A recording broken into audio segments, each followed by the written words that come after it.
afirma que órgãos federais já suspendem programas. A maioria de... O apagão já começou. Cortes expõem o risco real de colapso da máquina estatal brasileira. Com o orçamento sufocado por despesas obrigatórias, diversos órgãos federais já suspendem programas. A maioria dos economistas afirma que 2027 será um ano decisivo para o Brasil. O aumento das despesas obrigatórias com saúde, educação e previdência social, entre outras, ocupará todo o orçamento da União e não restará dinheiro para manter muitos serviços públicos em pleno funcionamento. Assim, em menos de 2 anos, a máquina federal pode literalmente parar.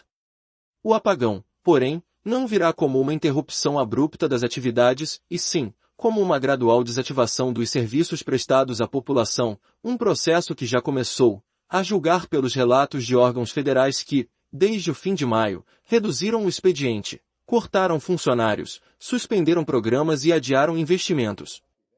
O estupim foi a decisão do governo de congelar 31 bilhões de reais em gastos para cumprir a meta fiscal.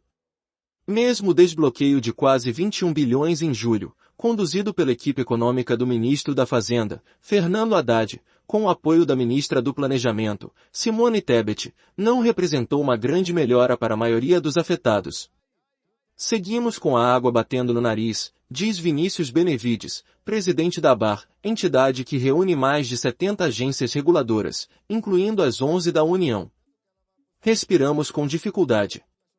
As agências reguladoras estão entre as áreas mais afetadas pela falta de verbas. Em maio, cada uma teve 25% do orçamento suspenso, obrigando seus dirigentes a adotar cortes emergenciais de gastos. Uma das primeiras a vir a público para relatar as dificuldades foi a Agência Nacional de Petróleo, Gás e Biocombustíveis, ANP, responsável por fiscalizar um setor que representa 11% do produto interno bruto. Além de dispensar 41 funcionários terceirizados, a ANP determinou que os servidores trabalhem em casa 3 dias por semana para reduzir os custos de manutenção do escritório do Rio de Janeiro. Em Brasília, a ordem é fazer meio expediente presencial. A medida mais grave foi a suspensão do monitoramento da qualidade dos combustíveis, cujo objetivo é combater a venda de produtos adulterados. A reação negativa sobre os danos à população causados pela falta de fiscalização levou o governo a encontrar uma solução intermediária, autorizar a antecipação de desembolsos previstos para os próximos meses. Assim, a agência retomou a supervisão dos postos, mas o problema foi só empurrado para a frente. Se o nosso orçamento não for recomposto, teremos de tomar mais decisões difíceis, diz Bruno Caselli, diretor-geral da ANP. O uso de outro recurso essencial, a água, também vive um apagão de vigilância devido ao bloqueio de verbas da ANA, a agência responsável pela área. Diariamente, o órgão coleta dados de 23 mil equipamentos instalados nos rios do país, como a vazão e o volume. As informações orientam desde o projeto de pontes até a operação das hidrelétricas. Sem dinheiro para manutenção, 30% dos aparelhos serão desativados. Na Anatel, o sufoco financeiro emperra a modernização do data center, um projeto de 70 milhões de reais vital para supervisionar o setor de telecomunicações.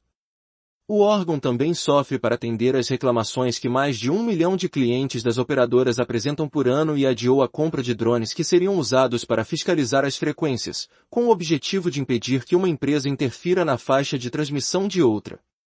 Os prejuízos à sociedade decorrentes dos cortes de verbas não são o único argumento dos dirigentes desses órgãos para tentar convencer a equipe econômica a abrir os cofres.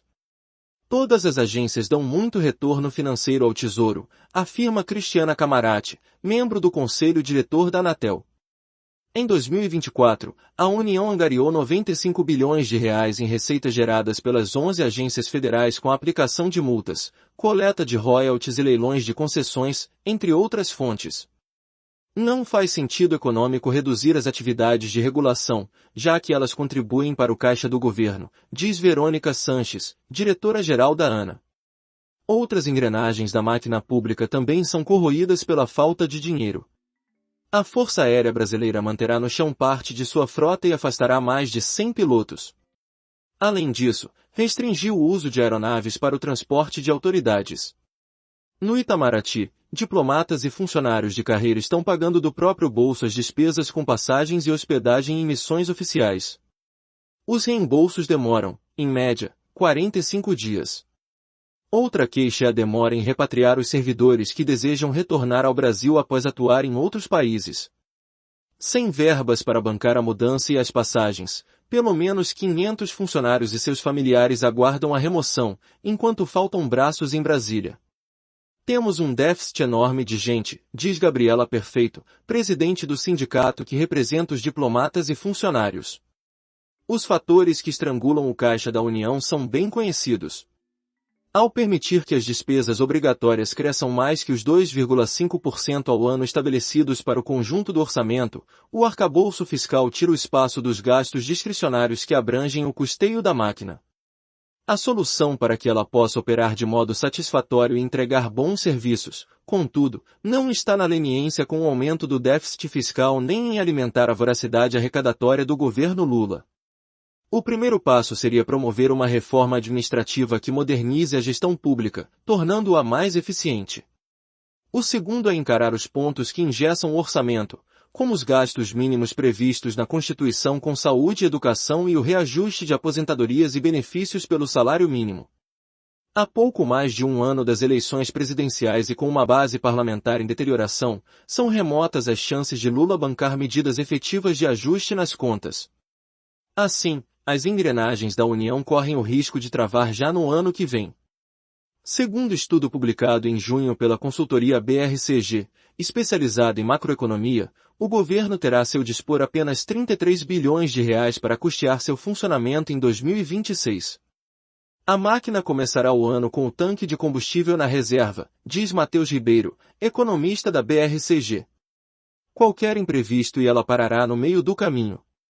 A situação é mais um grande alerta para a urgência de equacionamento da bomba fiscal. Não há como o país postergar mais o enfrentamento desse grave problema.